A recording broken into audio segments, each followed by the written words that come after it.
Vamos voltar a falar sobre a questão de Joe Biden, gente. A Comissão de Supervisão da Câmara dos Estados Unidos convocou 3 assessores da Casa Branca para depor sobre o real estado de saúde do presidente Joe Biden. Os parlamentares querem saber se a assessoria tem ocultado informações e assumido funções do presidente. Os questionamentos aumentaram depois daquele debate entre o democrata e o ex-presidente Donald Trump. De fato, Maria, ele tem tentado, em algumas ocasiões, aparecer em público. Ele chegou a falar naquele encontro da OTAN em Washington e parece que muito bem preparado para tentar mudar um pouquinho essa visão de que ele está com problemas de saúde, que ele está com problemas cognitivos, de que ele não tem condições de concorrer à reeleição. Ele tem conseguido porque ele está muito resistente em abrir mão dessa candidatura. Olha, eu acho que para o Joe Biden abrir mão disso vai ser, assim, um tapa no ego dele muito forte. Vai ser uma declaração dele mesmo que a carreira dele política está findada e acabou, e é isso aí. Acho que isso, para qualquer ex-presidente, presidente, político, é um golpe muito forte na própria vaidade. Então, acho que ele está tentando de tudo se manter ali no poder, demonstrar força, demonstrar que pode. Eu andei dando uma pesquisada, eu vi que o Joe Biden, dentro da esfera do Partido Democrata, é o candidato da coalizão. Parece que o partido dentro está muito dividido, existem alguns democratas que tendem mais para a esquerda, outros que tendem mais para o centro. Então, essa própria divisão e fragmentação do partido consegue se unir por conta do Joe Biden. E acredito que se ele optar por renunciar, é um problema também de fundo eleitoral. Porque se ele renuncia, um candidato que for escolhido, que não seja a Kamala Harris, que é a vice-presidente, que está na chapa com ele, teria que começar do zero a arrecadação de financiamento da campanha. E convenhamos que fazer uma campanha eleitoral presidencial nos Estados Unidos não deve ser barata. Então, tem essa questão também de financiamento. Então, existem fatores que impedem muito a questão da renúncia, que são estruturais. Mas, a meu ver, isso está sendo um grande problema para os democratas. Vai ser um problema de rebranding, de marketing político, porque vai ser difícil, apesar de eu achar também que o Trump não está lá com essa energia e vitalidade toda. Ele se saiu melhor que o Biden no debate norte-americano, o que não foi muito difícil, mas isso vai ser um tiro no pé dos democratas se eles não vierem com um candidato competitivo, a meu ver. Mas, como eu disse, existem todos esses fatores preocupantes do partido, que são dinheiro, estrutura política e tudo mais. E fora que o Biden, acho que ele não está curtindo muito a ideia de renunciar, não. Além de encontrar candidatos, Tânia, que sejam competitivos, existe uma janela de tempo para que essa mudança seja feita que está praticamente se fechando. Não só pelas regras eleitorais, que eu não teria condições de reproduzir aqui agora, mas com certeza há um tempo limite para que isso aconteça. Mas até para que o público, para que o eleitor democrata assimile esse novo nome, analise se vai continuar acompanhando o partido e apoiando o partido. Pensando até pela realidade brasileira, supondo que isso estivesse acontecendo aqui, as eleições lá vão acontecer no dia 5 de novembro, nós estamos no dia 11 de julho, e nós temos Biden dizendo que vai continuar nessa corrida eleitoral, mas com muita gente, autoridades, políticos, artistas, grande imprensa querendo o contrário. Seria importante, né? E aí a gente vê como a questão do âmbito pessoal, de saúde, reflete no país inteiro, né? Não só na eleição, como na condução do cargo mais importante do Poder Executivo. Então, seria importante ele mostrar em que condições ele está, porque, assim, um idoso realmente vai ter algumas limitações, sua saúde e tal, mas não necessariamente isso retire dele sua capacidade plena, cognitiva, até a experiência, né, que o idoso possui, muito mais do que uma pessoa jovem.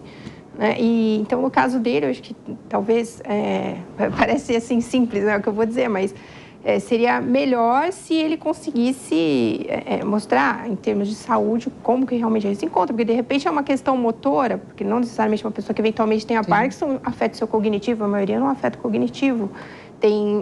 Existem problemas de saúde que são possíveis de serem controlados com medicamentos e tal. Então, o ideal é que ele tenha essa transparência, né? Ele tem esse dever com o povo que o elegeu e com os eleitores e com a sociedade toda, né?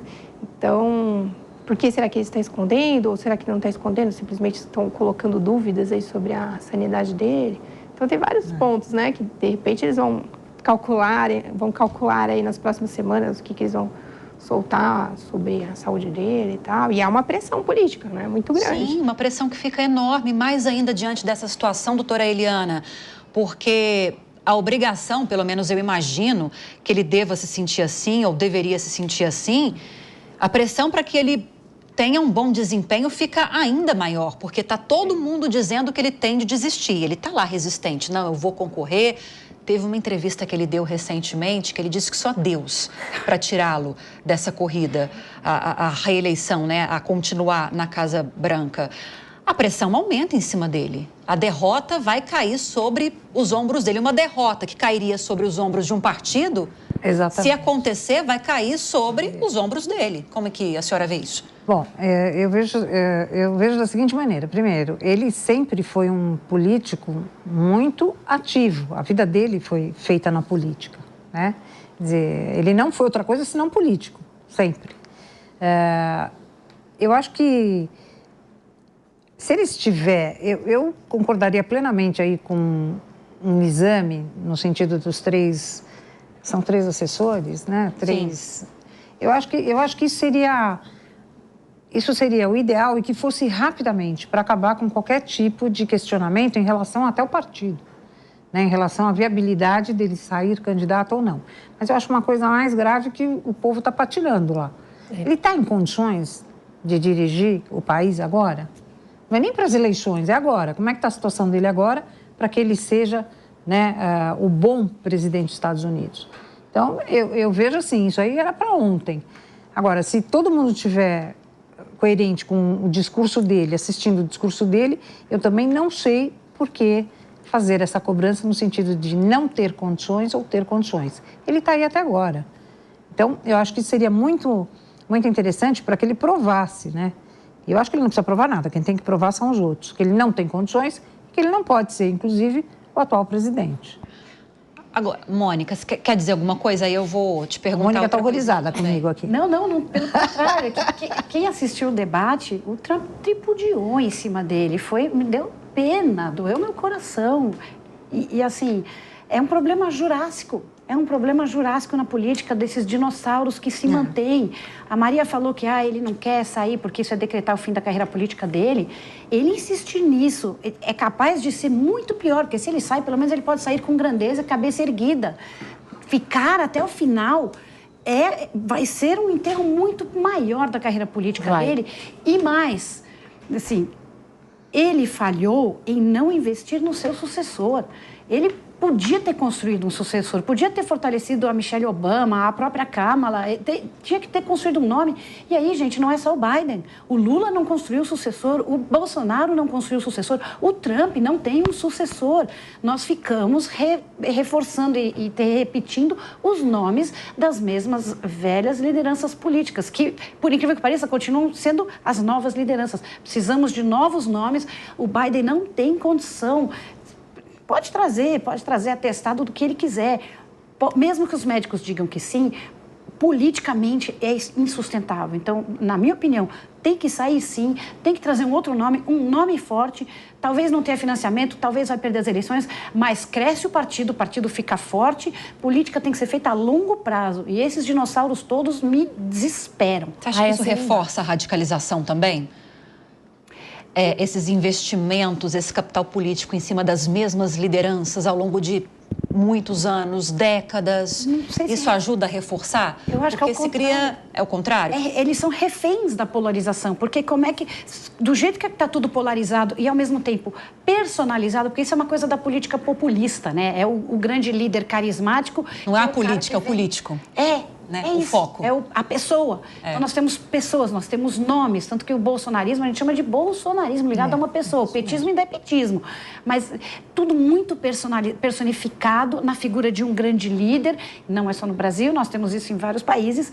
E isso não é que ele reforça, você fica preso, porque muito medo do Lula não estar mais no debate, no xadrez, muito medo do Bolsonaro sair. Aliás, depois da eleição, na hora que ele sumiu, as pessoas ficaram meio perdidas, porque essas figuras são líderes e o movimento em volta dele, todos esses chupinchas que vivem disso, precisam que esses caras sigam fortes. Todo mundo tem medo de investir num nome novo, num Ratinho Júnior, no Zema, que são pessoas que já fizeram entregas, Tarcísio. Por que não? Aqui em São Paulo, nós estamos vendo nomes da direita, Marina Helena, pessoas boas, que têm entrega, mas ninguém fala desses nomes. A gente fica repetindo os velhos nomes dos grandes da política por medo de perder os votos de quem hoje poderia estar votando em gente muito melhor. Não querem largar o osso, né? Eu acho que eu quero complementar a fala da Mônica falando um pouco da questão da política de longo prazo. Pensar num projeto político partidário a longo prazo. Cadê o pessoal dos millennials? Eu chamo os millennials para a política, a geração Z, todo mundo aí, rostos jovens, né?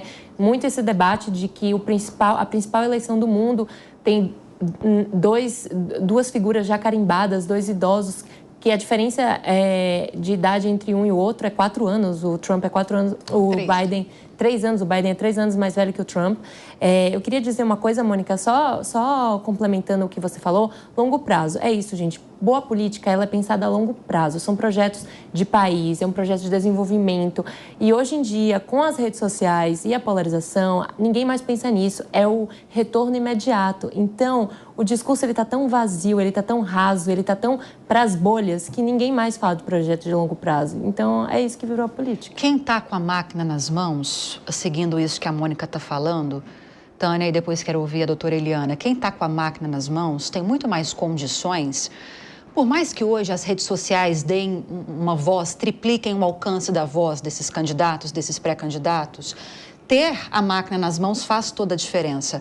Talvez uma das justificativas, e aqui eu não estou entrando no mérito se é certo ou errado, se é ético ou não, para que essas pessoas não queiram, entre aspas aqui, parafraseando as meninas, não queiram largar o osso, não seria isso? Porque pensar uma política em um prazo mais prolongado, não estando em espaços de poder que sejam estratégicos, não vai dar visibilidade para que essas pessoas lá na frente consigam entrar de novo nesse palco político? Tem alguns complicadores também, né? Pensando assim, se ele renuncia, como que fica o compromisso que ele havia assumido quando ele se candidatou e foi eleito? Aí entra naquele aspecto que eu falo do perigo do estelionato eleitoral.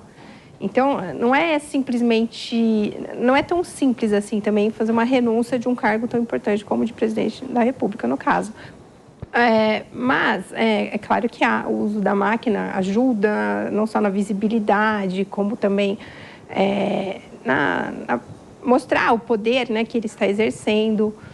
Mas, em paralelo, também é uma cobrança. Ele se torna vitrine quando ele está exercendo poder, acontece alguma crise climática ou algum problema e ele não está sabendo solucionar isso, né? Então, aqui mesmo no Brasil, né, quando aconteceu a crise no Rio Grande do Sul, o governador que até então não sofria críticas, de repente ele se tornou uma vidraça gigante. Sim. E ele tentou lidar ali com a crise e tal, da maneira dele, mas arranhou muito a imagem dele, né? Então, com as devidas proporções também lá, acho que isso está arranhando muito a imagem da própria democracia americana, né? Porque você tem uma polarização política, tem um suposto problema de saúde de um candidato, o outro que foi condenado, e aí faltam realmente as caras novas, os partidos ficam se encastelando e não permitem que novas lideranças possam ir assumindo os cargos importantes. Lívia, só um comentário em relação a isso que você falou. Vale lembrar que o presidente Lula, na semana passada, falou que só perde eleição se tiver a máquina quem é muito incompetente. Ele falou estas palavras. Eu lembrava disso. Pois é. Então, vai em linha do que eu estou dizendo. Ele concorda com você. Esses partidos, talvez eles não ficam com medo de largar o osso, digamos assim, sumirem do palco político. E aí, por mais que eles façam, não estou justificando, tá? Estou tentando entender por que talvez eles não se dedicam. É só imediatismo ou medo de depois não conseguir se reinserir? Certamente é muito medo do que vai acontecer lá na frente, porque também tem uma questão do eleitor. Hoje, ele está muito visceral, ele está muito pouco racional, pouco discutindo ideias, que é o que a Maria colocou, e muito na reação da raiva, muito na reação do sou contra isso, se você defende isso, então não quero mais, nunca mais saber. E aí dá muito medo mesmo de você arriscar um nome, arriscar uma história de partido. E você não sabe o que vai acontecer amanhã. Então, a gente até que consegue entender, não quer dizer concordo. Não é concordar, mas entender. Mas entender que o medo é tanto e mais. Às vezes são coisas que se você perde aquele eleitor, você perde aquele movimento, perde aquele apoio, mas não volta nunca mais. Então, eles preferem não arriscar, ficam na mesmice, ficam naqueles nomes que eles já sabem que traz voto e que traz apoios e que traz outros candidatos. E aí eles vão reesquentando toda vez, refazendo a mesma roda. E quem não sai do lugar somos nós. Queria te ouvir também sobre essas questões, doutora Eliana. Então, eu acho que quem tá com a máquina está com tudo, desculpe. É sempre assim, né? É o que está com a segurança pública na mão, no meu caso, né, quando a gente sabe disso, é o que está no cargo X, Y, Z, que determina, que faz, que acontece. Eu acho que quando a pessoa não está com a máquina, ela tem que ter um discurso maravilhoso e provar que o outro é que está fazendo tudo errado. E também é muito fácil quando a gente não está na máquina, porque aí a gente consegue falar mal de todo mundo sem provar nada para ninguém. Então, ao meu ver, quer dizer, nós temos sim a máquina como importantíssima para fazer os próximos líderes, né, os próximos candidatos vencerem. Para mim não tem conversa. Sim.